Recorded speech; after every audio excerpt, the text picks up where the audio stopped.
Freedom, man. That's what it's all about.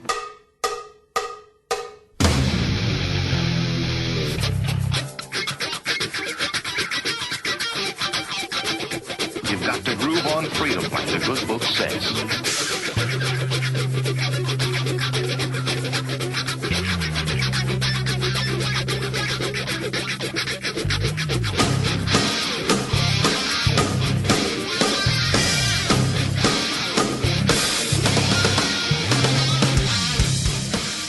Welcome. You are listening to What on Earth is Happening. This show will discuss the topics of human consciousness, mind control, natural law, the occult, and all issues that affect the freedom of the people of Earth. What on Earth is Happening will endeavor to shine light upon the darkness of our world and to offer empowering solutions to the problems we face as humanity approaches its critical moment of choice. And now, here is your host, Mark Passio.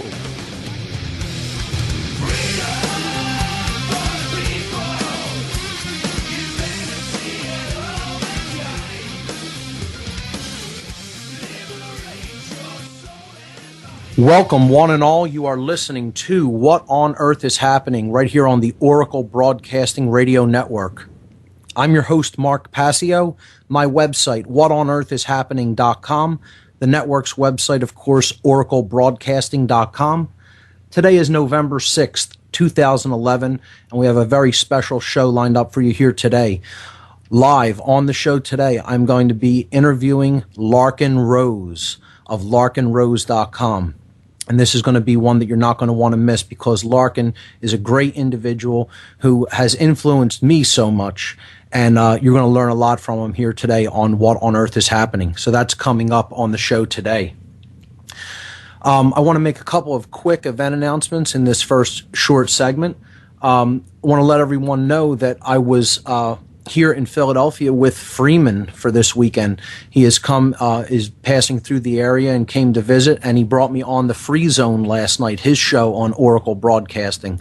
So that is posted to the news section of the website with the podcast, and you can check that out. I was actually brought on to the Free Zone last night along with my good friend Jay Parker, and we got into a discussion about dark occultism and mind control, and also some solutions that people can employ regarding human consciousness. So, another quick announcement is that due to some personal issues that came up during the week for me, I was unable to appear on the Bob Tuskin show as was originally planned for Wednesday night of this past week. So I rescheduled with Bob, and I'm going to be on the Bob Tuskin show tomorrow evening here on Oracle Broadcasting. His show is 8 to 10 p.m. Eastern Time. So that's coming up tomorrow here on Oracle. One quick event announcement for an event that's coming up here in Philadelphia, again with this great activist group that I work with locally called Truth, Freedom, Prosperity. You could check out their website at truthfreedomprosperity.org. I host a free monthly documentary screening night, and it's followed by a lively discussion. So if you're in the area and you want to learn a lot, come on out to TFP's documentary screening night, followed by a discussion about the documentary. This is going to be happening the last Wednesday of every month. This month it falls on November 30th. So Wednesday, November 30th, 2011, 7:15 p.m. at Media Bureau. Media Bureau Studios is at 725 North 4th Street here in Philadelphia. That's the Northern Liberties section of the city. And the film we're going to be showing this month is Ungrip. Ungrip. It's a film about personal sovereignty and actually getting off grid and living directly from the land, from the resources given to us by the Creator. So it's going to be a great film. It's done by Ben and Dan Stewart, the makers of Esoteric Agenda and Kymatica, two other great films. So if you're in the area, come on out for the free documentary discussion and screening night by Truth, Freedom, Prosperity. Check out more from that group at truthfreedomprosperity.org. We'll be right back, folks, on the other side. Larken Rose.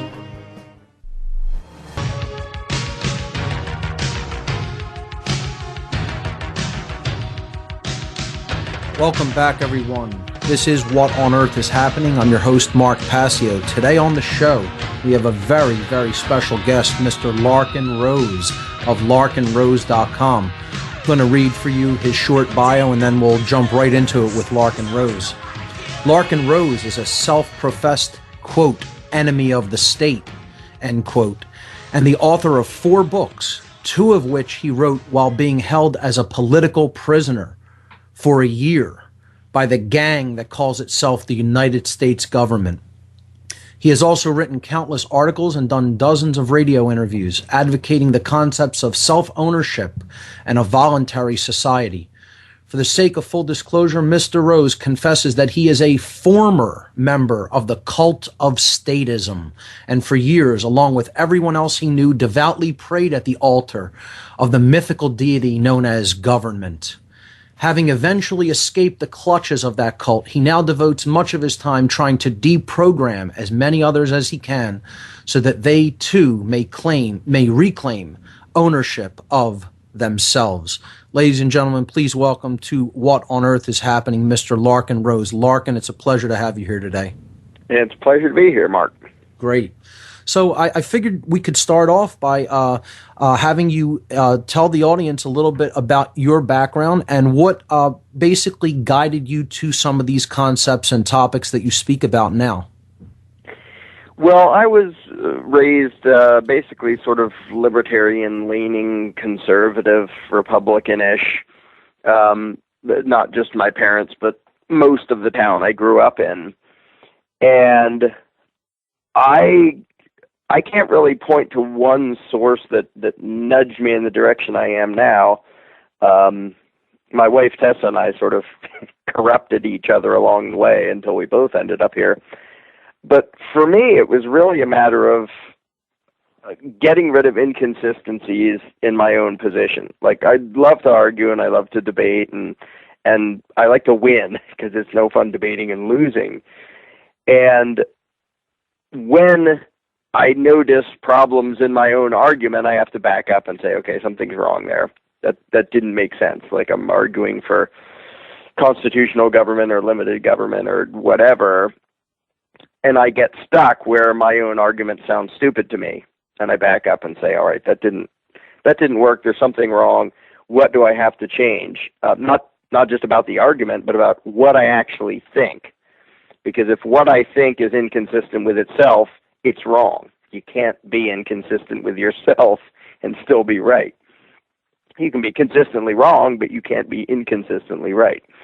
So basically, I whittled down more and more about the religion known as government and statism, and found, I started from the position, well, it should only have a military, it should only do the police, it should only protect us, and yeah, it has to do taxes for those necessary things.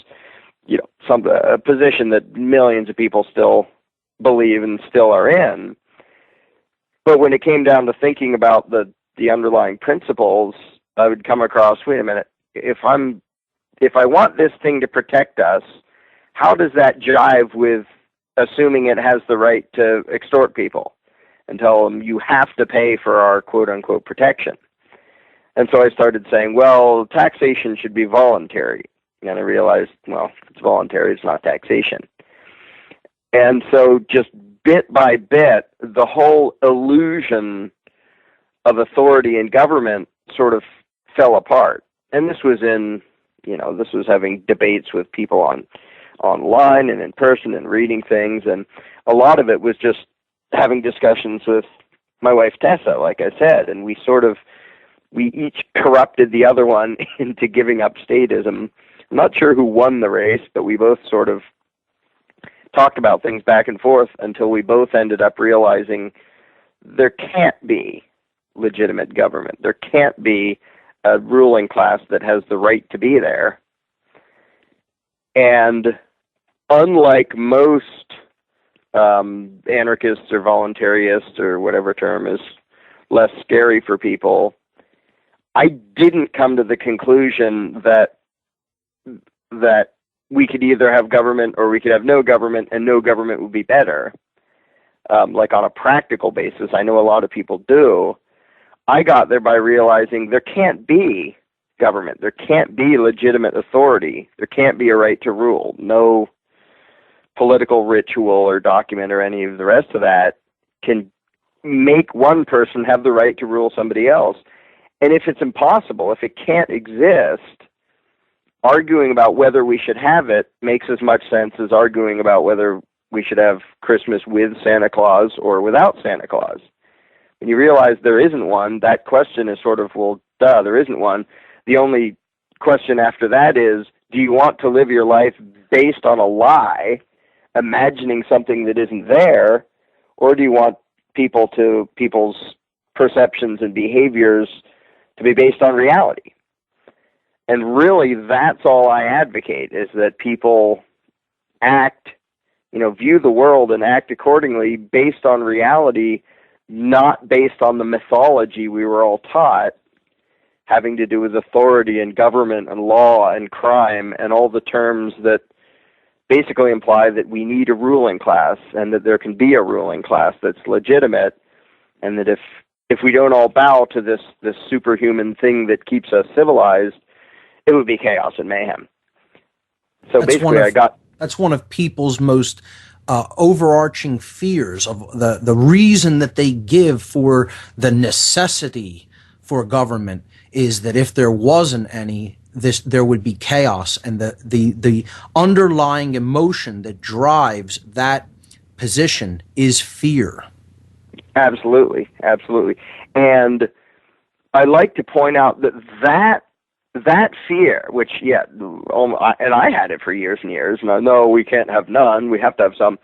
It actually, it shows that the belief in government is a blind faith issue. It's not about rational thought and figuring out how to make things work, because the logic of it just on its face is really bizarre. The logic goes like this. Now, people don't say it this way, but this is what they mean.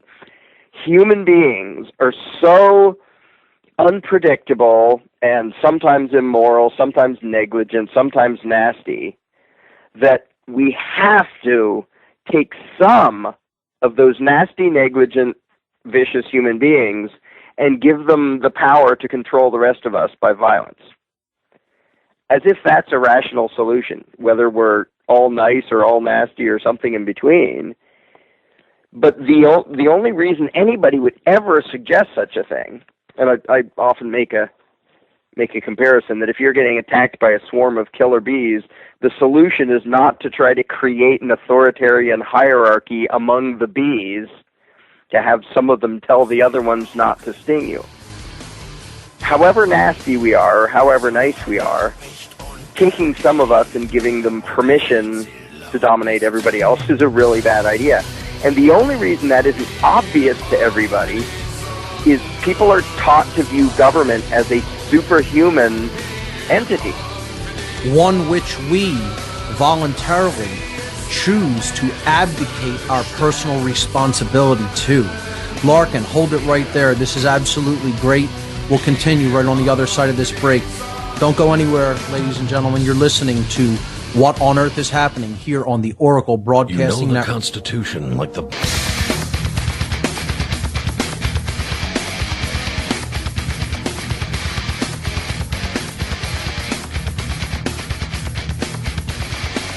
We're back, folks. Larken Rose today on What on Earth is Happening.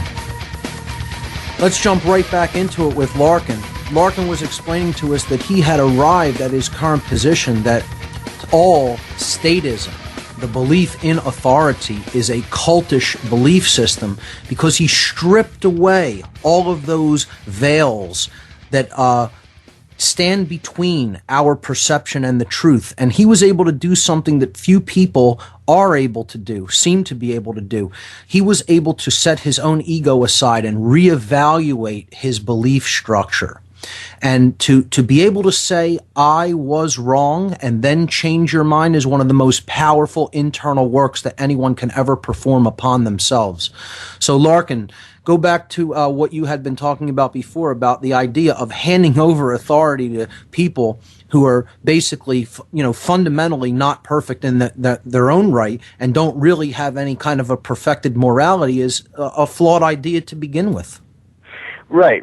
The notion that, mankind is so unpredictable and nasty and dangerous that we need a government. The trouble is, what's the government made of? Well, some of those dangerous, nasty people, in fact, not the best of them, but the worst of them. And most people agree, yeah, politicians are mostly liars and crooks, but they still fall for the notion that for us imperfect human beings, and we are, for us imperfect human beings to get along, we have to find some of the most imperfect and give them permission to violently dominate the rest of us, as if that's going to improve things. And there are some of the lowest consciousness among us. I would say it goes so far as to the fact that they really are psychopathic, and they are naturally drawn and gravitate to that position because of their psychopathic nature or psychopathic tendencies. Yeah, absolutely. I mean, if you run a ad in a newspaper saying help wanted, come dominate your fellow man and tell him what to do and hurt him if he disobeys, who do you think is going to call for the job? It isn't going to be all the nice people. It's going to be the people who are narcissistic and love to dominate others, which is about as evil as you can get. And that's the nature of the job. The idea, and for ages I fell for the notion that, well, government can be good. We got to watch out for the corruption and bad people getting into power, but it can be good. And no, it can't. It can't ever be good, because all it does is threaten people with violence. That's all the law is. And they have all the flowery rhetoric and propaganda that we're taught to try to make it look like something else. But everybody knows that when when the control freaks issue a law, they're saying you have to do this or you're not allowed to do this, and if you disobey, we hurt you. I mean, everybody knows that's the underlying reality of what happens, but people don't talk about it like that. Because if they did, it would sound, basically, if they just stated reality bluntly, statism sounds as insane as it is. Saying we need some people to have the right to initiate violence against innocent people. Otherwise, some bad people might initiate violence against innocent people. And this is what has been called the semblance of good, which is something that I wanted you to touch upon. People who think this is the right idea only because they fear the scenario that might, not definitely will, but in their mind might come about if this artificial control structure were not in place. And thus they think that this is choosing the lesser of evils, or choosing what they, in their perception, believe to be good. Some philosophers have termed this the semblance of good, and almost invariably it leads us down a primrose path that leads to nothing but chaos. Can you touch upon that idea? Yeah, absolutely. And that's, I see good news and bad news here. To me, statism is a superstition that people are programmed into. But their own moral code, at least basically, is usually pretty good. They don't run around murdering people on their own. They don't run around robbing people on their own. But they have been taught to believe that if you do certain pseudo-religious political rituals of elections and constitutions and legislation and all these official things in their big grandiose buildings, that what comes out the other side isn't bound by human morality. Like, they're allowed to steal, and because it's called taxation and it's the law, and people really and truly not only believe that that's somehow becomes justified, even though they know if they did it themselves, they'd recognize it as evil immediately. Not only do they think it somehow becomes good when it's done by way of legislation and all these rituals, but then they imagine any victims who resist it as being nasty and bad. So it really, their indoctrination into authoritarianism turns their perception of right and wrong completely upside down, completely inside out, so that literally they view good as bad and bad as good. And they will just vehemently cheer as quote-unquote criminals who haven't harmed anybody are crushed and thrown in a cage or shot or some other nasty thing. Because, yeah, even though in their day-to-day lives they pretty much get the basic morality of, you know, don't start a fight, don't be nasty to other people, when it comes to politics, they have totally been tricked into thinking that evil is good and good is evil, because by way of the political process, they think human morality, there's an exemption. You're allowed to steal if you do it this way. You're allowed to commit mass murder if you call it national defense and you do it this way. You're allowed to boss people around and violently intrude into their lives if you do it by way of legislation and democracy and all the fun rituals that go around the belief in statism. But the good news, I say, is that in their individual lives, most people already get all you need to get to coexist peacefully, which is don't steal from people and don't attack people and don't murder people. It's pretty dang simple. You know, there are always little gray areas that we can work out, but if we get that much, we're doing okay. But it all really comes down to understanding the real difference between right and wrong, knowing what moral behavior really is, knowing what the transgressions against another's natural law rights really are, which is what you basically just stated. Don't kill, don't steal from people, don't, take their property, don't trespass against their lair. Murder, rape, theft, trespass. These are the 4 basic natural law transgressions. And if we only really respected the self-ownership and the natural law rights of others, we wouldn't have to worry about creating these ridiculous authoritarian structures based on erroneous beliefs, because things would organically fall into place if we just respected that basic concept of self-ownership.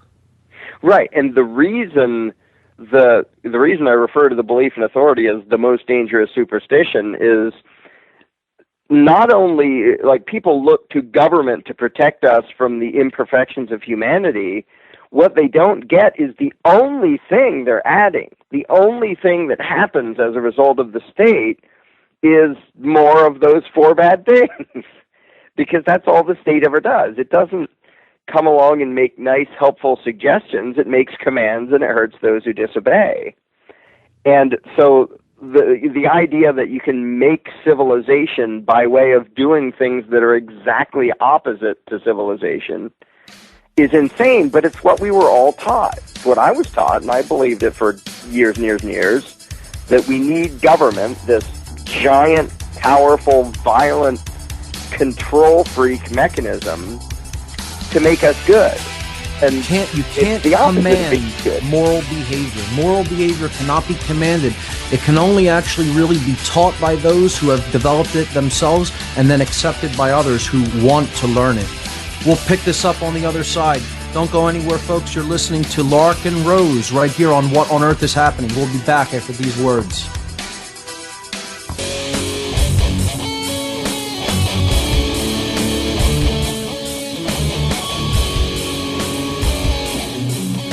Welcome back, everyone. You're listening to What on Earth is Happening here on Oracle Broadcasting. I'm your host, Mark Passio. My website, whatonearthishappening.com. We're talking today with Larken Rose of larkenrose.com. That's LARKENROSE.com. And Larken, I'd like to shift the focus of discussion a bit. We could return to some of the philosophy, but of course that'll be contained in what we talk about. I want to shift focus to some of the forms of media that you have put out there for people to take in that express these ideas. And let's start with some of your videos that you've put out there. One of my favorites was the video called "I'm Allowed to Rob You," which anyone can watch up on YouTube. And I'll also link these with the podcast for today's show when it goes up on the website as a podcast. There's also something out there called "You're Not the Boss of Me," which I highly recommend for people to check out. And one of your more recent ones was called "The Tiny Dot." So if you want to pick one of those and explain what your intentions were for those or what some of these videos contain, go right ahead. Yeah, the first little YouTube thing I did was I'm allowed to rob you. And I thought I'll just make this short little silly thing. And basically, I did the equivalent of what the Constitution did, which is pretend to give someone the right to rob other people. It calls it taxation. It says Congress shall have the power to lay and collect taxes, blah, blah, blah. So I basically just did a silly little video of me doing the same thing, but giving myself the right to rob you, the viewer. And it gets started out with just a scribbled version, and then it gets more and more complicated, more official looking, and just to sort of demonstrate how silly it is to think that any amount of scribbles on paper and rituals and declarations can actually make it okay for somebody to rob somebody else. And I found it was funny because I found that just a simple little video like that got a lot more attention than, when I write some big in-depth philosophical explanation of something, how many people are going to read that? But just that short little video got 60, 70,000 views by now, which is still sort of a drop in the bucket for the population, but that's pretty many people. Just sending it around because it just makes people go, yeah, that is sort of weird. Like, if I can just take little pieces of the belief in statism and just give a little taste of why it doesn't make sense. It doesn't explain everything. It explains almost nothing, in fact. But it just shows one little tidbit of why statism, which we were all raised in, is literally insane. It doesn't make any sense. It doesn't match reality. The tiny dot was like that too.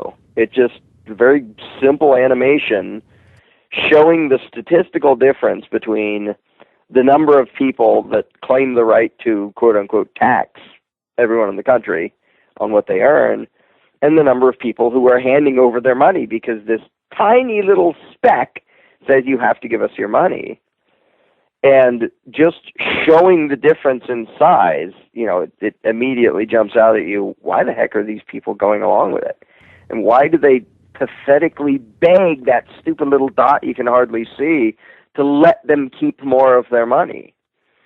And just to show things in these, just, again, little pieces of the puzzle that just make people scratch their heads and go, what? That's weird. Like the tiny dot has over 100,000 views now. I love the idea in I'm allowed to rob you, it is actually the truth. It's not just an idea that a wrong cannot be transferred to another person and magically become a right. You can't give someone a non-existent right. That you don't have a right to do this to any other living being as an individual. So no amount of people coming together and claiming this right can ever make it moral. It's not a right. It's a wrong. You can't claim that you're allowed to commit a wrong, get a bunch of people to agree with you, sign it into something called legislation, and then magically automatically have inherently this ability to do something wrong that you wouldn't be able to do as an individual. I think this video makes that so clear in such a very concise way.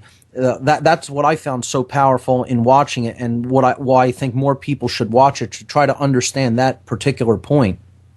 Yeah, and because it really comes down to just, the things that people instinctively know about right and wrong when it comes to their own life. They don't get that their whole belief in government turns it all upside down. Like they would never consider going to their neighbor's house and robbing them at gunpoint to help pay for their kids' education, but they wouldn't bat an eye before voting for somebody who's going to do the exact same thing.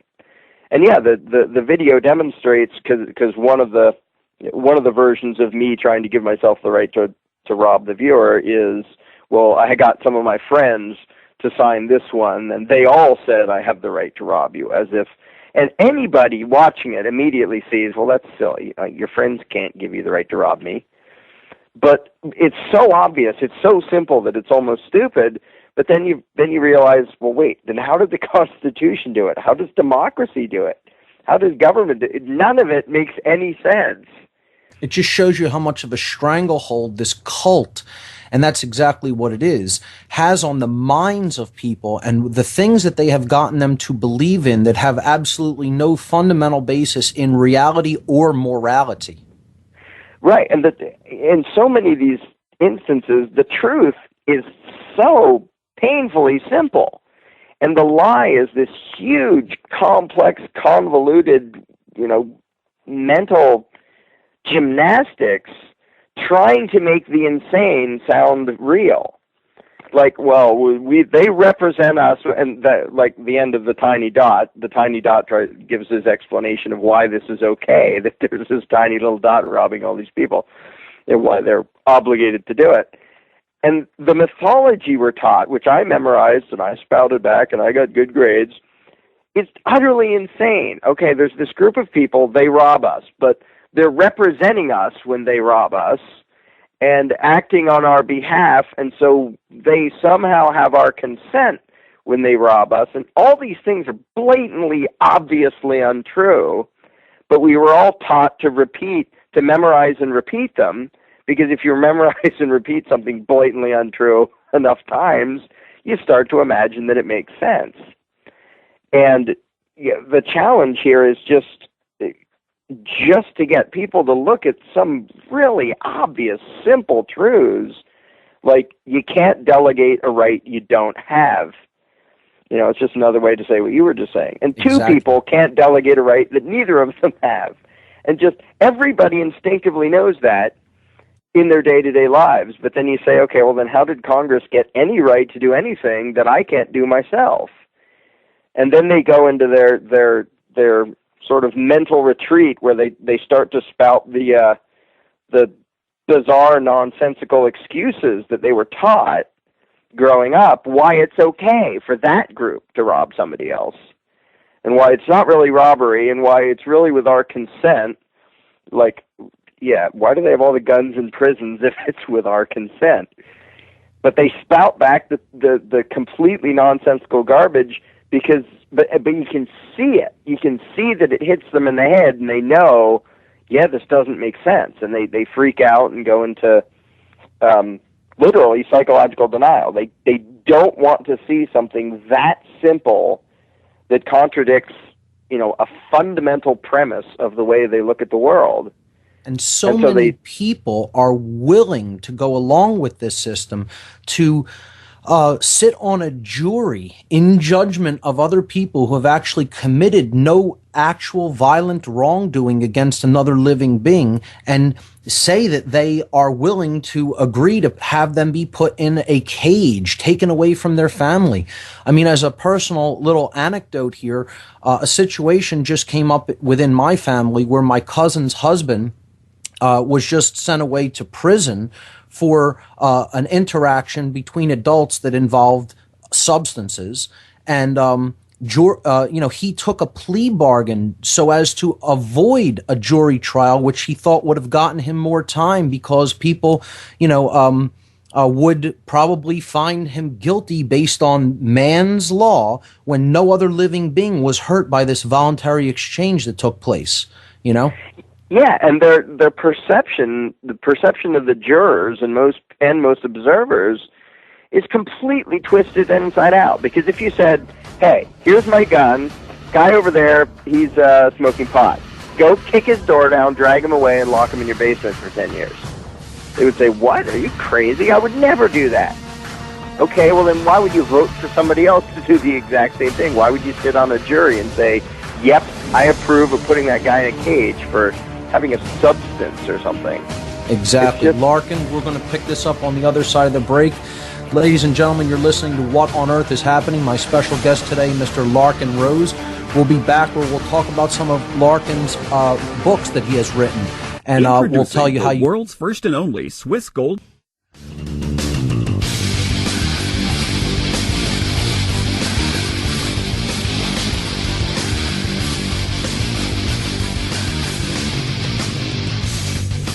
We're back, folks. You're listening to What on Earth is Happening. I'm your host, Mark Passio, and today my special guest is Larken Rose of LarkenRose.com. Before this last break, we were talking about the difference between man's law and moral law, how widely different the laws that people put into effect in society through legislation are than actual morality. Because for there to really be a crime committed, for there to really be a natural law transgression committed, there has to be a harmed individual. There has to be a harmed being.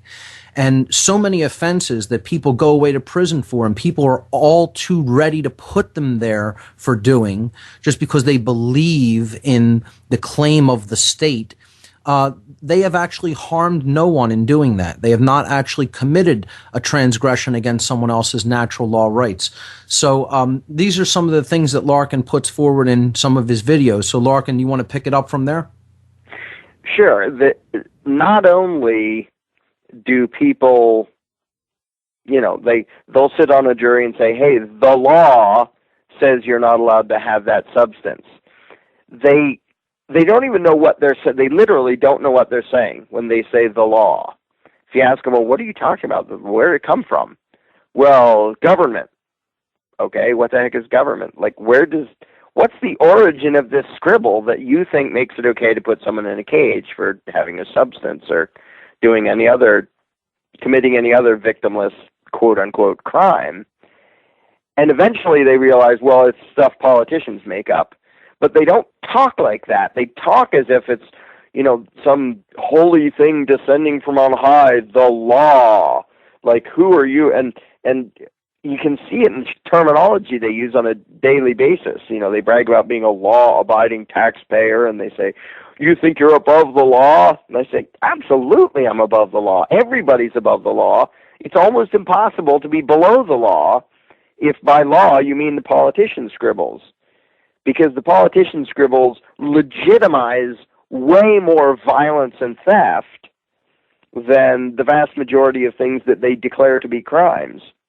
And so the sad part is when there's a jury that says, yeah, we'll say guilty because he got caught with pot, or he got caught, driving without a piece of paper that says he's allowed to, or whatever victimless, quote-unquote, crime, what they don't understand is they're the ones helping the crime.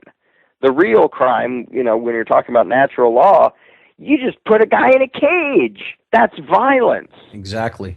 But they have their view is so backwards that, and I got a front row seat of this. I got 12 complete state-worshipping buffoons to say I should be in a cage for telling them that they were being defrauded by their own quote-unquote government. What it really comes down to, Larken, is they're not even saying you're above the law as if they're trying to say to you, you think that you can do immoral things. They're saying, I, as a slave, am talking to the other slaves saying, how dare you think that you're not a slave? That's what they're really saying. They're saying you think you're above slavery, which is the arbitrary dictates of a psychopath telling other people how they should or should not behave if they're not hurting anybody else. So that's what that person is really saying. They're not openly saying it like you say. They dance around it. But what they're really saying to you is, I'm a happy little slave on the plantation, and I'm saying to another slave who doesn't want to be a slave, how dare you not want to be a slave? Absolutely. That's absolutely exactly what it is. One of the things I read inside was the autobiography of Frederick Douglass, who was the open, obvious kind of slave that we all call slavery. And he described how a lot of the fellow slaves had that mentality. They believed they were supposed to be slaves, and they viewed a runaway slave as a thief for trying to steal himself from his master, and they would really view them with contempt. Wow. And that's exactly America today. That's about as deep into the mindset of slavery as anybody could possibly get. That's amazing. And it was really creepy to read, but then it dawned on me, well, of course, we would like to think of them as, the slaves as all thinking this is horrible and bad and wrong, and first chance I get, I'm going to run away. But if they thought that, they would have, because they, even with all the quote-unquote law enforcers making slavery continue, they still outnumbered. They could still outrun them. The problem was they were enslaved inside their own heads just as much or more so than enslaved in body.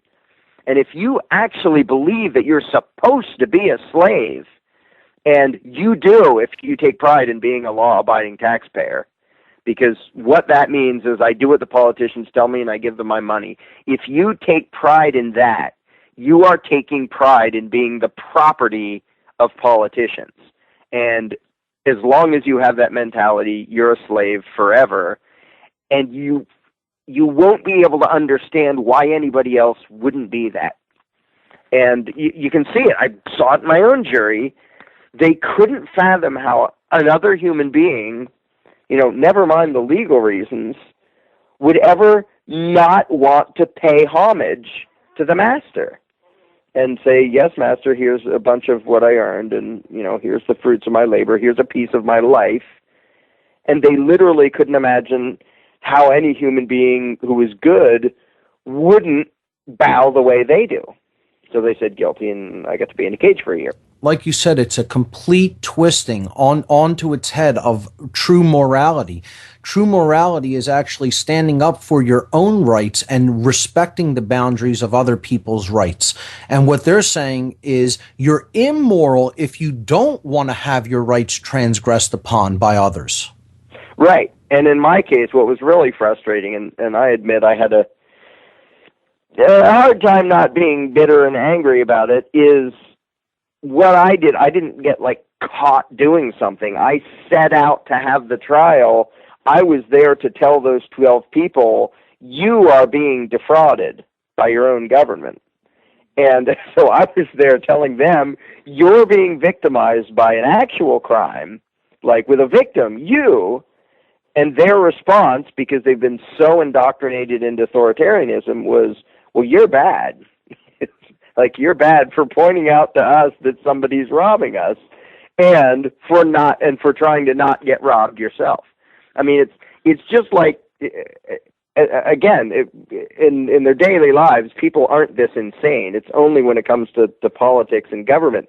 Because if I came out and said, oh, somebody stole my car last week, nobody would think it would be rational for me to then go around to other people and say, I hate you, they didn't steal your car. Exactly. That's not a rational response. But that's what Americans think of, quote unquote. Like he's not being beaten on as badly as I'm being beaten on, so I need to hate the person who's not being beaten on, not the person who's actually doing the oppression. Exactly. Why don't you complain about the guy who stole your car instead of complaining about the guy who didn't get his car stolen? But with statist mentality, that's what it does. They literally, you look at what people think of tax evaders. Take a real case of tax evasion, which mine wasn't, where they just think, it's my money, I earned it. They didn't. I'm going to hide this over here and sort of lie about that, which is the exact same thing as how do I, I'm driving through a neighborhood, I know there are carjackers here, how do I outsmart them? There's nothing wrong with that. It's perfectly moral and virtuous, but most of the country does the equivalent of, how dare you do things to try to make the carjacker not steal your car? And they really think that is the sin. Tax evasion is the sin of trying to not get robbed. That's so bad that if you try to not get robbed, you should be put in a cage and then robbed. It's the idea that you're not actually allowed to stand up for rights that you know that you inherently have. If you're not willing to abdicate your rights, that somehow makes you a bad or immoral person. Not the fact that standing up for and refusing to abdicate things that you know are inherent rights actually makes you a more virtuous human being. Right. But you can see, because the belief in government is a religious belief, you can easily see that in most people's minds, right and wrong is outranked by the will of the politician. Because what they wouldn't do in their personal lives, they will do in political, in the political realm. That's right. Hold it right there, Larken. And what we're really talking about here at the deepest level is mind control, getting people to accept these erroneous notions and believe in them with extreme stubbornness. So we'll pick this up on the other side, and I'm going to tell people about a real special treat that we have coming up in the second hour. We'll be right back, folks. Don't go anywhere.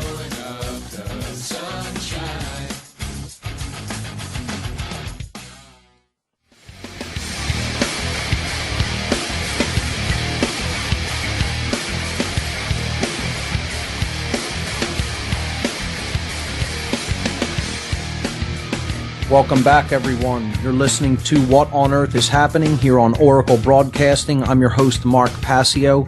My website, whatonearthishappening.com. This show is live every Sunday from 5 to 7 p.m. East Coast time. That's 4 to 6 p.m. Central time. Today on the show, we're speaking with Larken Rose of LarkenRose.com, a freedom activist, a author, and we're going to get into his books later in the show, because Larken is a phenomenal writer, and particularly a phenomenal writer of allegorical fiction, which I recently learned after reading his book, The Iron Web. We'll get into that later. This is a short segment, Larken, so I figured I'd ask you about some of your recent travels and the recent speaking engagements that you've done. You were recently at Libertopia out in San Diego on the West Coast, and you took a kind of a tour all the way out to the West Coast and back. You want to tell the listeners a little bit about that? Yeah. It was the second ever Libertopia. It happens down in San Diego.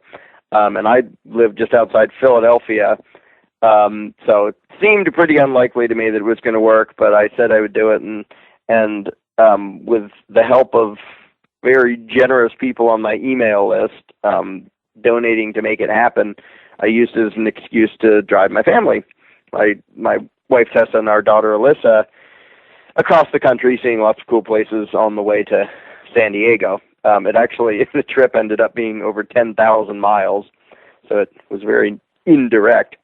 But down in Libertopia was the main thing I spoke at, although there were some littler meetings and talks along the way.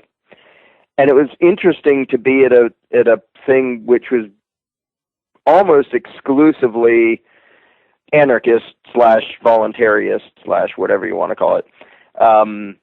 Rather than, often you get freedom events that are a mixture of people saying we have to get back to the Constitution, and some people saying we need a bigger military but a smaller welfare state, and some people saying no, we need none at all.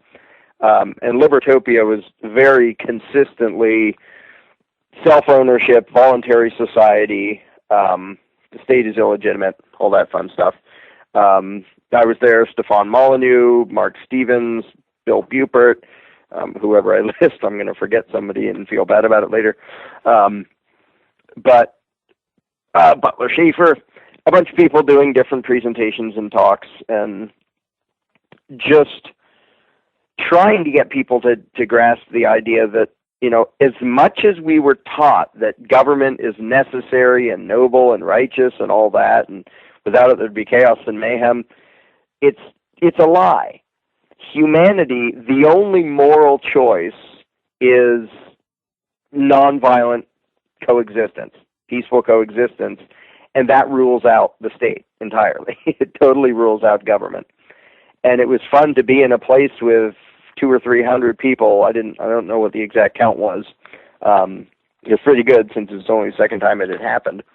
At this nice resort down in San Diego, and talking about these ideas where it's weird and fun to be the norm, to have the people who don't want a parasitic ruling class, for that to be what everyone there believes. That's very encouraging that more people are coming online to a lot of those ideas and opening up their mind to them, and kind of propagating that idea, and whole conferences are being based around that philosophy.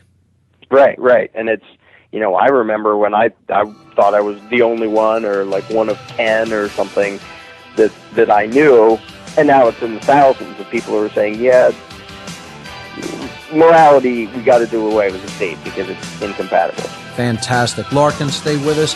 Everyone, don't go anywhere. You're not going to want to miss the next couple segments. We're going to have a very special treat with another special guest that's going to come on and interact with Larken right after these words.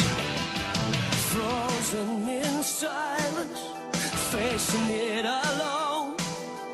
Gotta keep my cool, make them think I'm made of stone. It's a game.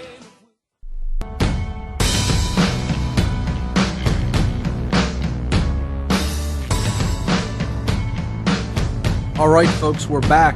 And as I promised, we have a very special surprise guest for the next two segments that's going to be joining me and Larken. And really what I'm going to do is kind of just step back, into the background and let these two gentlemen interplay some ideas and bounce some philosophy off of each other. But welcome to What on Earth is Happening, Mr. Freeman Fly, who's been in Philadelphia this weekend, and we've been hanging out. We went to Occupy Philly, and we've been having some great discussions, and Freeman brought me on his show last night. He actually did the show right from the What on Earth is Happening studios. So welcome, Freeman Fly. Great to have you on, and you can bring up what you've been listening in on the show, and you could bring up what your thoughts are about what Larken's been saying, and you guys can have at it. Right on. Well, thank you, Mark, and hello, Larken. Howdy. You make it obvious. You show the simple questions that throw everybody off on their answers, and this is something that I've often liked to do. I ask people, well, what Masonic lodge was it that the Sons of Liberty came out of to throw the tea in the water at the Boston Tea Party? Do you know what the word or where the name America even comes from? Or how about who designed your stars and stripes? And when you start to go down that road and you find yourself looking at people like the professor and the inner lodges of Freemasonry, all of a sudden you're like, what cult am I a part of, right? Right. But you want to know who gets people to pay their income taxes? It's Donald Duck, right? Yep. I mean, good old Donald Duck. And it's Disney on the front lines that came out with their wartime propaganda, got Donald Duck out there offering to give up his money on March 15th. Make sure you have enough in your account because the robbers are coming, right? And they make it glorious. They put out films like How to Create a Nazi, Education of Death. And these things were then put into the mental programming, and they admitted that Donald Duck caused more people to pay their income taxes than any propaganda technique they had tried. And in the film, the Disney on the War Front, they literally state, boldly and proudly, that the Nazi propagandist Joseph Goebbels adopted Walt Disney's techniques and started making cartoons of his own. Yep. But I'm pretty sure that you can still find Donald Duck on YouTube, and it was only a few years ago when I first saw that, and it was just amazed me how blatant the propaganda was. Well, it's the same thing if you look at old, war propaganda posters. It's sort of like they weren't all that good at it yet, but then people didn't think very much, so they seem to have a pretty easy job, and now it seems a little more polished. But just the blatant, obvious, intentional mind control involved is so, now, basically when you get deprogrammed, it looks so transparent, you sort of think, how would anybody ever fall for that? But before you get out of the programming, it seems to make perfect sense, and it's so persuasive, and it's so, yeah, of course, I'm proud to pay my share for the troops who are over there, yada, yada, yada, and Donald Duck says so it must be right. To interject just a moment, one of the films that you can check out that I know is definitely out there on YouTube or Google Video is called Spirit of 43. If people want to check that out, you can see the entire propaganda of the income tax coming on strong, and how they put it out there in that little animated movie featuring Donald Duck. It's a good one to check out. Spirit of 43. Maybe I'll post a link with the podcast as well. Yeah, and there was actually a few years ago some high-level IRS bureaucrat released a letter and a memo that said, I forget the exact wording, but it was basically just scaring people doesn't nearly get as much compliance as convincing people that they are obligated to hand over their money. And that's it in a nutshell, that if tomorrow I said, I'm going to go try to rob 100 million people by threatening them, it would never work, not in a million years. But if you can come out and convince the people that they have a moral obligation basically to surrender their freedom to you and make them feel good about it when they do, then, you got a nice collection of slaves for the rest of their lives. But do you think it was Beyonce's artistic expression that drove her to bring riot squads up on the stage with her that could barely dance to her music and all of that gear? Thankfully, I didn't see that. I think I heard about something. It included a full blood ritual from Lady Gaga while Pink was raised up into the air in full initiate garb from the Freemasonic Lodge. And this is our Video Music Awards, right? Right. That's quote-unquote entertainment. Yeah, and it's so creepy, and sometimes it's so creepy and weird how obvious it gets.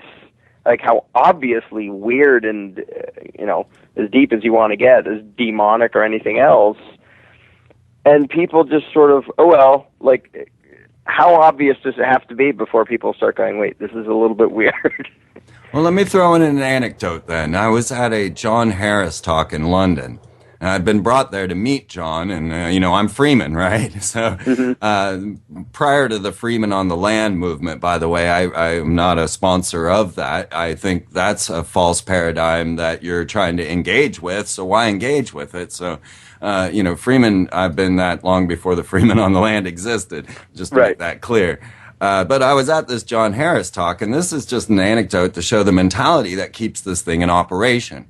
I had taken numerous trains and buses and whatnot to get downtown to get to where I was at, and by that time I was starving. So I had my friends bring me some Asian food from down the street, and along with it came some oyster crisps, right? So I'm sitting in the back of John Harris, all the way against the wall, just trying to quietly munch on these crisps. Well, lo and behold, at this sovereignty talk where John Harris is up there telling you about the sovereignty of your own being, a man stands up in the audience and demands of the authority, which at this point was John Harris being on stage, to tell me to please sit down with my crisps and quit disturbing the show. Yeah, but that mindset that there's somebody in charge and have them, it's everywhere, and people don't, it's one of those things that people believe it, but they don't recognize it as a belief because it's just everywhere. It's sort of like air. You don't believe in air; it's just there. And the viewing the world inside the through authoritarian colored glasses is just everywhere. School, it's obviously there. Most parenting, it's obviously there. Government's obviously. It's what people expect. It's what, the quote-unquote education system trains them to expect. And so they, when they get out of school, they think, well, now I'm just in a bigger school. Who do I cry to get to what I want? Who's the big guy I asked to hit the kid I don't like? And it goes on, and they never even recognize that there is that paradigm in their head. They just think that's how things are. It's the idea that the sins of the father are visited upon the children, are visited on the sons. The idea that we propagate our erroneous belief systems to our children, and that's how it keeps going on down the line. We'll be right back after these messages, folks, where we'll have more interaction between Freeman Fly and Larken Rose. Don't go anywhere.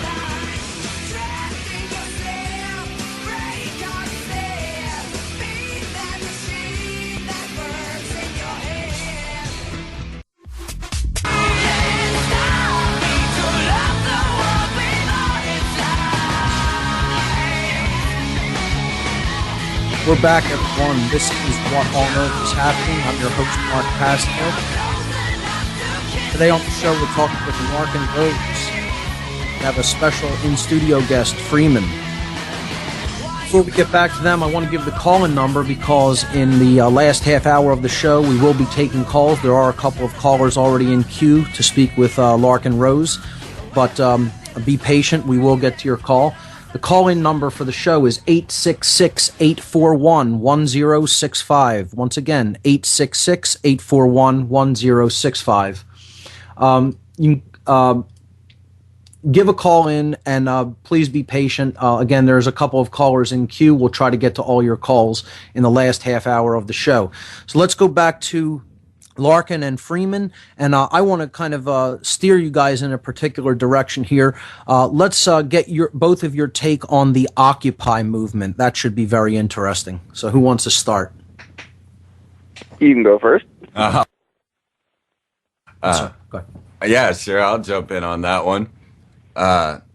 Well, first of all, we see victim mentality. We see the programming that you are the lesser and they are the greater. I call this the Hannah Montana effect, where you are the secret star, or you have a split personality, or there is one that's above you and one that's lesser. There's, the Hannah Montana and then the lowly Miley Cyrus. So, once again, Disney programming always getting in these divisions into the mindset. So here are these people out there suffering in the cold in their tents without a single bit of media attention, really, to what they're doing. And most of them, have different explanations as to what they're doing. Me personally, I see that they are scheduling a program to chaos, and that this is exactly the reaction that they wanted out of people, that they engineered the society through the Hollywood productions of dark heroes, bringing about this violent justice. And so now they've given them an oppressor and they've given them an opposer, and now they're ready to stand up against it with sword and shield, just as it was in the movies. And so I believe that this occupation is exactly what is desired of the programmers of civilization, so that they can, of course, further their draconian tactics. I would totally agree that that's the intention of some people. I sort of think that the people involved, a lot of them, they sort of see something wrong. I think they're totally misguided in thinking that going and petitioning the powers that be is ever the solution to anything, because they're giving them power by pretending that we're going to demand this and demand that, and what you mean is you're going to pitifully beg for something from the master, and he can decide whether to do it or not. But to try to be a little bit optimistic, I do think there are traces of actual coherent thought in various pieces of the Occupy movement, mixed in with sort of just a general anger that something's wrong, we don't know what, so we're just sort of complaining about it. And complaining about it to the ruling class, which, just confirms that it's up to the ruling class that, what's going to happen. So I think it's, it's sort of like the Tea Party. It's a big mixture of a bunch of different people who sort of get lumped together under a term, and most of them don't even know what they think. They don't know what each other think. But I do think there may be ingredients in there, however orchestrated some of the events might be, that does spell some serious trouble for the control freaks. Although I think usually that it doesn't so much come out in the official demonstration things. But the fact that they say, we have no leader and we intentionally have no leader, is sort of a good sign, even though it does look orchestrated at times. Well, I'm trying to imagine something positive in there. How do you feel about the non-compliance movement, or the idea that people just, unplug from the entire system altogether? I think that's good. I think the main thing is people's perception. If they stop imagining the control freaks to be legitimate, like I have a tiny little complaint with sort of the Gandhi method of, we're going to come up to you in authority and we're going to disobey and you're going to beat us up or whatever. Because even that sort of acknowledges the rulers and the control freaks. I prefer people non-comply quietly and out of the way when possible, because if tomorrow people just didn't play the IRS's game or didn't play the Fed's game, didn't use their bogus currency, it falls apart. You don't have to go out and make a statement. I'm all for disobeying the control freaks when you can get away with it, like when the benefits outweigh the costs. but I think so much of it has to do with mentality that even a lot of people who protest and do sit-ins and do non-compliance, still their goal is to get permission of their masters to be free. And as long as that's somebody's goal, they're kind of doomed because they're not even free inside their own heads yet. I totally agree. I think it's all really about taking responsibility first and foremost, and taking responsibility to learn what the causal factors of any given problem are, so you can treat the problem from the level of causality, as opposed to keep attempting to put bandages on the already created effects, which never really works and never solves anything and only creates more of the same dynamic. Right. And it's sort of like a bunch of, kindergartners whining to the teacher that we don't like this, you have to make something change. Right. Well, that's still, it keeps the structure the same. It keeps the authoritarian paradigm the same. When I was out at Occupy yesterday to engage some people in some philosophical discussions, a very nice gentleman came up to me with a petition to try to stop fracking. If anybody isn't familiar, this is basically drilling down into the earth and cracking the substrate of the crust of the earth to release natural gases so that it could be harnessed for energy usage. But what it does is it uses different types of chemicals, and that gets into the water supply, and it really creates a very toxic situation. You could look at the movie Gasland, the documentary Gasland, to learn more about this. It's absolutely horrible, and I think it's completely immoral because it damages the living earth on which we depend for life, and it poisons people's environments and water supplies. So, of course, this is an immoral thing, but will I sign a petition to ask government to make this illegal? I'm not interested in government making anything legal or illegal. I'm interested in reaching people at a moral level in their own mind, like what Larken is saying. We have to get down to people's fundamental belief systems and have them change what they think in their own mind, in their own heart. And from there, that's where change is going to happen. So what I told this gentleman, who is well-intentioned, is what we really need to be doing is having much, much, much more in the way of discussions regarding the morality of this type of behavior, just for the extraction of resources and money. Even if it is to meet energy needs, it's not moral. And that's the problem, is that people aren't truly raised in a sense of moral sensibilities to know that this isn't an activity they should be engaged in or have any part of, because it's ultimately immoral. And I told them that's where I want to fight this war at that level, not at the level of begging Big Daddy to pass legislation to make something illegal. That's just more of the same problem. It's a further abdication of one's own personal responsibility to create change within oneself and to influence that change in others. Yeah, and to play the game is basically people acting as if reality isn't their responsibility. That's like, right. It's crying to somebody else to fix this. I couldn't agree more. I think that's exactly what it is. And that goes down to a problem, an imbalance that needs to be addressed in these individual psyches somewhere. Well, that's a good place to break it. Freeman, thanks so much for joining us for these two segments. Always a pleasure to hear from you. And when we come back on the other side of this break, your calls coming up with Larken Rose. Don't go anywhere, folks. This is What on Earth is Happening.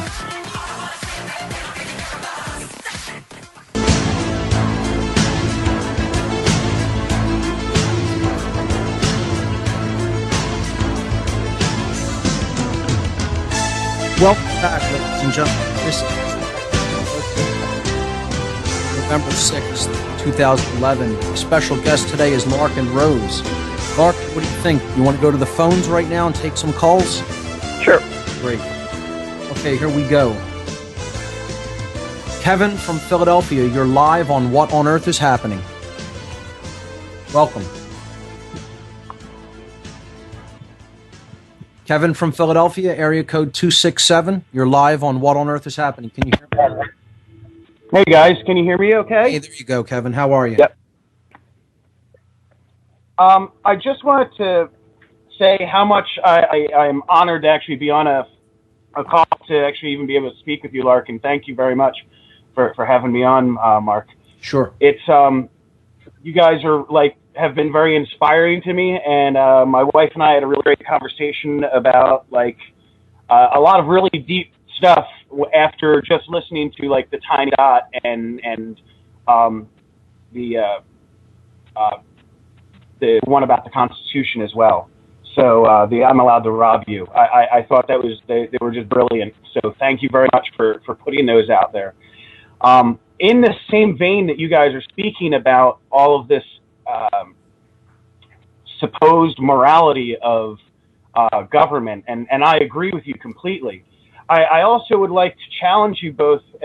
Mark's actually done this with me in a lot of ways as well, because he mentioned this at the and the Fed rally last year. But when it comes to money being this same sort of belief system and this same sort of kind of forced social contract that we're all forced to engage in, I'm kind of curious as to what your thoughts are on that, and when it comes to the idea of, say, abolishing money altogether because we no longer need it, because we actually have the technical know-how as a species to be able to create everything that we need to be able to survive, such as, say, hydroponic farms and such, and vertical farming inside of cities so that people can be just simply fed. And this way we don't have to concern ourselves with the ideas of needing money anymore at all. Okay, and it's Larken. the same type of belief system what I want to ask you about. Larken, why don't you talk about your take on the idea that money is simply a construct that exists in the mind, and that also can be done away with just like government? Well, here's the one problem I have with that. It sounds like you might be talking about the Venus Project, which I think actually misses a fundamental aspect of human nature. First of all, fiat currency, the made-up government money that just goes poof out of thin air, I think is bogus. The concept of money, I don't think is. And if you take it down to the simplest level, if we're bartering and I grow something and somebody else grows something and we want to trade, and we might say, well, we both recognize that silver, for example, has value. Everybody seems to think it has value, so we're going to trade in that. There's nothing immoral about that. I actually think as we get richer, like if we have a free society and we get to a point where we're so dang rich that we almost don't care, like each of us has so much to spare, I think it can get to a point where it basically, we almost don't bother with money, but I think the only way to get to that point is with an unflinching loyalty to the concept of private property, which seems like a little bit of a contradiction, but basically the utopia that I think Marx and socialists describe, the best way to get the closest to that as you possibly can is have a completely strict concept of private property, and then get to the point where we're all so rich where we don't really care. We say, yeah, you can have this and we can have this, and we can, it ceases to matter nearly as much as it does now. But I think whenever, if there ever isn't a measure of sort of production and trade, it just sort of, it turns into confusing socialism where people just sort of, and if you get so dang rich that there's more stuff than everybody in the world wants combined, then that might actually happen. Until then, I think we can get to a point where we care hardly anything about money, but while we still, we still understand that self-ownership, the extension of self-ownership is ownership of what you produce, and that, that still requires the concept of property and trade and mediums of trade. So I don't see money as the root of all evil. It's sure a good vehicle to get there, but but without having, is it kind of like everyone is forced into using money? if everyone else is also doing it? It's the same sort of thing like government. Well, am I wrong here? Except that you don't.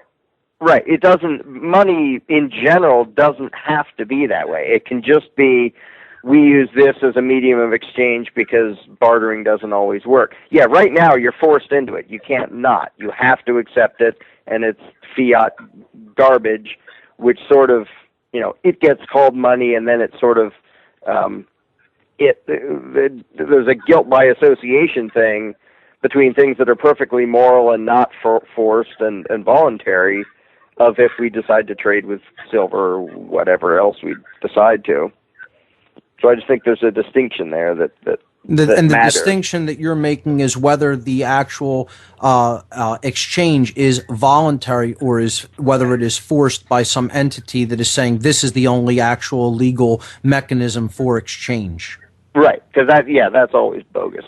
If somebody say you have to trade in this, no, we don't. We can trade in anything we want or nothing at all. So I think that gives you Larken's take there. I mean, people who have listened to my show know that I do think money can be done away with, but only by reaching a higher form of consciousness than we currently are taking ownership of at this stage of our evolutionary development here on the Earth. So, Kevin, I'd like to thank you for the call. Let's take another call, Larken, okay? Here we go. Area code 609. I believe that's in New Jersey. You're live on What on Earth is Happening. What do you have for us? Hey, what's going on? I myself, 34 years old. I feel like I've grown up as a anarchist, and not by my parents, not by their impression. They're mind controlled just like everyone else. But I seem to have always been the type of person who realized what was going on, and only in my adult life really realized, how I grew up and everything. But I guess what I'm calling for is to get Larken's perspective, knowing that he's a father of a daughter, myself being the father of a 4-year-old, his perspective on the approach we should have with our children, and should we be easy on them? Should we let them know how evil the world really is from the door? I mean, I have my own plan and my own system that I've been going through trying to keep my children safe. I'd like to hear his perspective on what he thinks the approach we should have with our children. Great question. Yeah, I think my main answer would actually be a negative, which is don't view your children as your property, which I doubt you do anyway. But the entire sort of the thing of, how long do you shelter them, and how soon do you let them see the nasty things in the world, and how soon do you sort of let them out on a long enough leash that they're capable of doing things that harm themselves. And so many of those things, there's an authoritarian version and a non-authoritarian version. And I use the example, if I had a relative or something who was so severely retarded that they didn't know what was going on, they'd walk out into the street, I would stop them. I wouldn't feel obliged to reason with them. If that didn't work, I would physically stop them from walking into the street. And when you have kids, that's my view, is there are things you have to do because they don't have the information, they don't have the understanding to run their own lives, but it's not because I'm the parent and I'm authority and you're the kid and you're property. It's just because they're not quite ready. If you gave them the reins, they'd crash because they don't know enough yet. So I think the biggest thing is just that perception. If the parent thinks he's in charge and has the right to rule, he's already in trouble, and he's going to pass on that mythology to his children. If he doesn't, and I won't pretend, for a second that I know all what to do or that I've done everything right or any of that, but if he treats the children like little people instead of like property, instead of like pests, instead of like subjects, they're just little people. They don't know very much. They can't do very much until they get older. But if you just view the relationship that way, I think most of the problems of society would go away because the notion of blind obedience wouldn't get passed down. And I joke that we have one rule in our house. The Constitution, like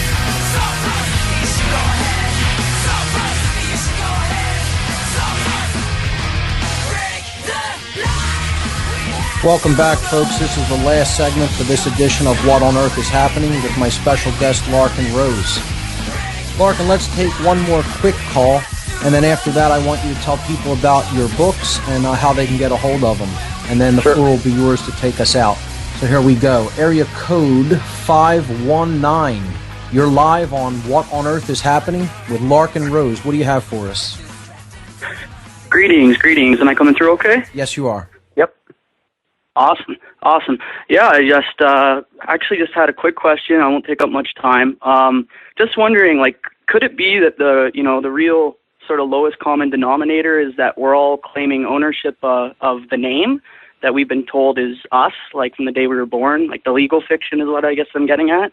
And like maybe ownership itself is the problem. Like maybe we should all just learn to use things in sort of a usufructuary capacity and stop.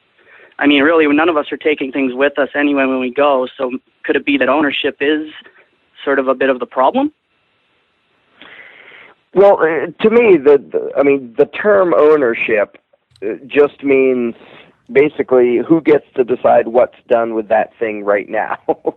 It's sort of a shorthand for that.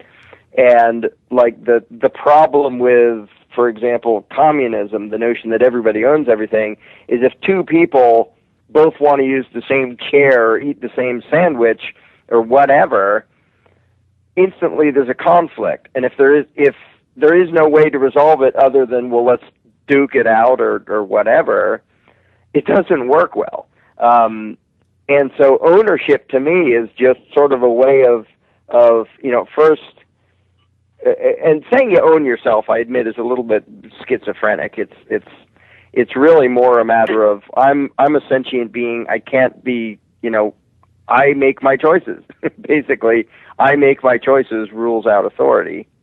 But what I do, what I'm getting at is like practicality. Yeah, sorry, go ahead. What was that? Just like the practicality of all this, because like say we get into trouble interfacing with all these supposed authority figures, and we get dragged into their de facto courts by men with guns. They're going to ask for a name. The first thing they call is a name, and the first thing we're trained to do is say, yeah, that's me. Well, I mean, factually speaking, I don't have any evidence that it's possible for me to be a name. So I guess that's what I was getting at. As a lowest common denominator. I think there's some validity to that. I don't think I've ever met a law enforcer who would have the foggiest idea what you were talking about if you said that. So I think sort of on a practical level, although sometimes the control freaks do sort of seem to have some trouble being as big a pain in the neck to people who won't even tell them their names. But on other occasions, they seem to lock them up until they, say what your name is, like put a label to yourself. So I'm not sure on a practical level that does much of anything. And mostly, I think, the people who view themselves as agents of the beast of authority, they have no idea about these things. I think they just have no way to even process the concepts. All they know is when they tell you to do something, if you don't bow, there's something wrong with you. It almost seems as if not only have they abdicated their responsibility to think, but in many cases they may have never had that capability. That's how ignorant these people seem at times. As harsh as that may be to say. Yeah. So, and they talk that way. They say, they say things like, well, I don't make the law, I just enforce it, which means I'm not responsible for what I'm doing. Well, right. It's like the biggest lie in the world. Of course they're responsible for what you're doing. That's all. But they don't want that responsibility. That's right. And that's all this is ultimately about. Responsibility. That's what we need to have in order to have any modicum of freedom at all. If there is such a thing as a price for freedom, that's it. Personal responsibility. Yep. And the abdication of responsibility is what's going to ultimately lead us into deeper chains and deeper forms of tyranny.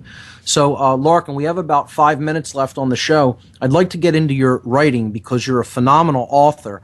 And what I am so impressed about is your allegorical fiction writing. You've written a brilliant allegory. I want you to tell people about all your books, but particularly the one I have been very impressed by was The Iron Web, which was an allegorical fiction about the concepts of self-ownership and true freedom. And when I read it, I just experienced it as such a fast page turner. And I'm not, contrary to what people may think, the fastest of readers. I power through books through an act of will, but I would like to even increase my speed at which I read. But I devoured this thing in like 2 days. And I just thought it was one of the easiest reads that I've ever read because your writing style is so clear and concise and coherent. And it actually almost took me aback that you were that great of an allegorical fiction writer. Well, thanks. What I wanted to do, I mean, there's a zillion examples of how philosophical ideas can be delivered by way of quote-unquote entertainment. Usually those ideas are bow and do as you're told. But my goal was basically to write a story which, in and of itself, people found interesting, and apparently lots of people do. Because it got a bunch of good reviews, while at the same time sneaking in substance there to make people think. I basically did the trick of it follows three characters that almost, normal people can relate to, because these characters they don't start out believing what, like you and I believe, Mark, which is obviously outside of the mainstream. And it basically follows them through a story where they're sort of stuck having to reconsider the way they view the world. And I've been happy with how many people said they like the story. And I think there have actually been a number of people who they wouldn't read other stuff I wrote. They don't care about the philosophy thing, and they sort of think they already know it, or they're not interested, but will read a story because it's entertainment. But then they accidentally start thinking about things along the way, and then they say, well, what about this? And so I think it seems to be working as a way to sneak ideas into people. Right. To spur them into having discussions about the philosophical aspects of it. Absolutely. Right. So tell them about your other books, the nonfiction ones. The first one I wrote was actually, it's called How to Be a Successful Tyrant, which is just what it sounds like. It's telling a wannabe tyrant how to do it successfully. Of course, it's not because I want more of them. It's because I want their victims to get how they do what they do, so that their potential victims stop falling for all the tricks they've been using for 10,000 years or whatever it's been. You could kind of look at it as like a field manual for the psychopath in training. Right. It's actually the subtitle is The Megalomaniac Manifesto. So it's exactly that, and it's sort of flippant, and there's some, it's meant to be sort of light, easy, funny reading. But if I'm not mistaken, there's also a video of you doing a talk that's called the same thing, How to Become a Successful Tyrant, out there. Maybe I'll link to that as well. I know I came across that at one point on the web. Yeah. I forgot somebody had videotaped that and posted it. But yeah, that's sort of a very short version of the same general idea. Okay. And then the most recent book, the most important thing I've ever written, is the book The Most Dangerous Superstition, which I actually started putting together in 1996, but I intentionally dragged my feet to make sure I thought I could do as good a job as I could, instead of jumping the gun. But it's not very long. It's only like 200 pages. It's a little book, but it really digs to the heart of what I think is the biggest threat to humanity by a huge margin, and it's nothing but just a stupid idea we've been taught to memorize and believe that doesn't make any sense. And so many people look at the world and think, well, we're too greedy, and we're too power happy, and we're too sort of pack mentality, and we're too this and too that. And while there are definite shortcomings, I think this one superstition, you fix this, if people just got that this little thing is a lie, 90-some% of injustice and suffering in the world would just be gone. Larken, how can people get a hold of your books? Let them know your website, and then you could take us out with whatever final closing comments you have. Sure. You can get all these at larkenrose.com, a bunch of free articles and the books and all that, LARKENROSE.com. What I would tell people, especially people into freedom and into wanting society to be what it should be, it's easy to look for an outside enemy and point at Washington or point at this, that, or the other group or party or whatever and say, they're the bad guys, they're the problem. If only something changes about them, the world will get better. And I would challenge people to consider the possibility that your own belief may be a contributing factor to what you see wrong in the world. Larken, a brilliant way to take us out. Thanks so much for being here. It was a pleasure, and you're welcome back anytime. Ladies and gentlemen, Larken Rose, that's all the time we have for this edition. We'll see you next Sunday on What on Earth is Happening. Good night, everyone. Broadcasting Radio.